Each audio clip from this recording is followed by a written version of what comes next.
প্রতিদিন 10টি করে আরবি শব্দার্থ শিখি।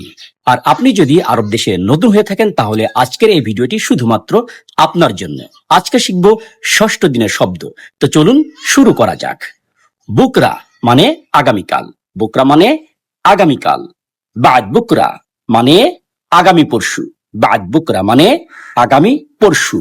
আমস মানে গতকাল। আমস মানে গতকাল। গাবলা আমস মানে গত পরশু। গাবলা আমস মানে গত পরশু। আলিয়ম মানে আজকে। আলিয়ম মানে আজকে। আলহিন মানে এখন। আলহিন মানে এখন। মা মানে সাথে। মা মানে সাথে। শুফ মানে দেখো। শুফ মানে দেখো। যদি আপনি কাউকে এইভাবে বলতে চান যে এটা দেখো, তাহলে বলতে পারেন শুফ হাদা। শুফ হাদা মানে এটা দেখো।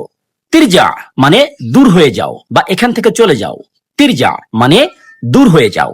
যদি ভিডিওটি ভালো লেগে থাকে তাহলে অবশ্যই লাইক, শেয়ার, কমেন্ট করবেন এবং এইরকম নতুন নতুন আরো ভিডিও পেতে আমাদের পেজটিকে ফলো দিয়ে সাথে থাকুন। মা আসসালামা।